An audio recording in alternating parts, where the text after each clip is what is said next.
Hey everyone, I am here at what now is VISALIA Community of Christ Church.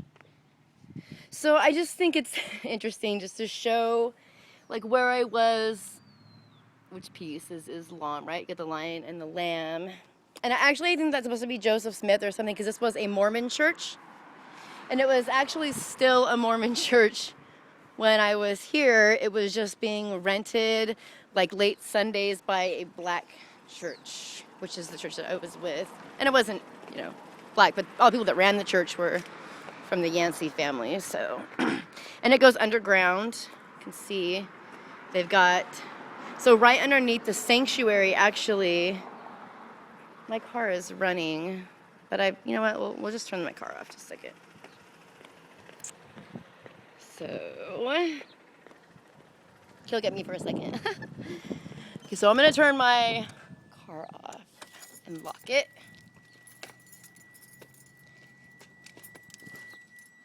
And just look at this stuff. So, the reason that I felt it was so interesting is because if you look, so this is like where I was when, I only came to this church maybe a handful of times. One of the times that I came here was when, of course, Nancy had said, hey, will you come to church with me? And I said, yes. Oh, we've got it locked, so actually I can't go down there. But you can see down, it goes, down there. There's a door, and there's some windows, and they were open last time I was here, and so I did look into them. There's a area underneath the sanctuary. And it's like dirt and stuff, but I don't know anything else. So I thought it was interesting because this is where I had my anointing experience, where Pastor Jonathan Archer came. What the hell, right?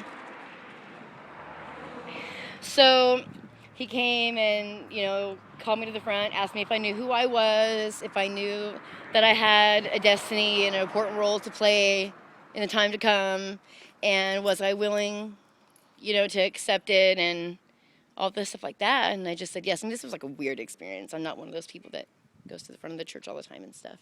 So, and it wasn't my church either. And then I found out later on that was the church that had baptized my dad. So that was interesting to find out too. That was, I think, because I don't know, most people know my story, but if you're on the internet and you're tuning in, you may not know my story. But shortly after my mom had us 3 kids, my dad started, smoking crack and just pretty much turned into a crackhead. So I was, raised like that. Christmas presents get stolen before you get them, and your graduation presents or boxes are empty, and my mom was a lunatic from it. So that's just a household that I lived in. And actually, it was interesting because a lot of people in my life took a lot of time out to help. They would see me and they would meet me and they would say, wow, I mean, this family is fucked up, but this girl has some potential, so, let's help her or whatever. And so a lot of families help me, and that's why I say, like, I never, when I say, like, I have my business and I do this or that, I never say I did it on my own. I did it by myself. That's something that you're not going to hear me say, because I had so much help from so many different people in so many different ways.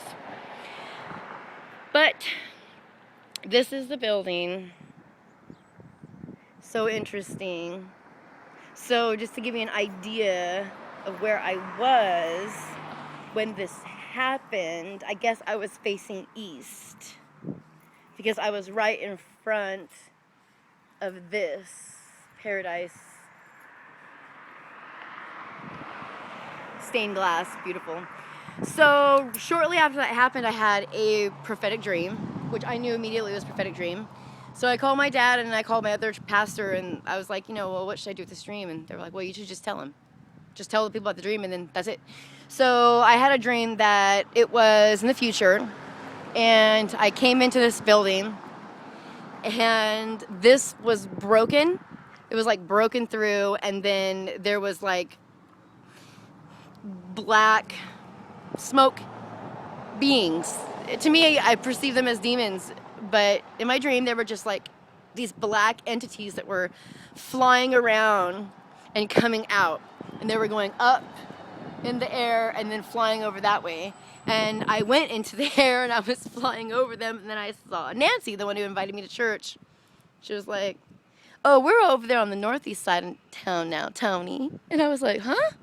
Northeast side of town. So I didn't talk to her for like 10 years. And then the next time I saw her, she was like, oh, we're on the northeast side of town. Like identical words. So it was, you know, if you go to church and you into a lot of this different type of stuff, you know, they tell you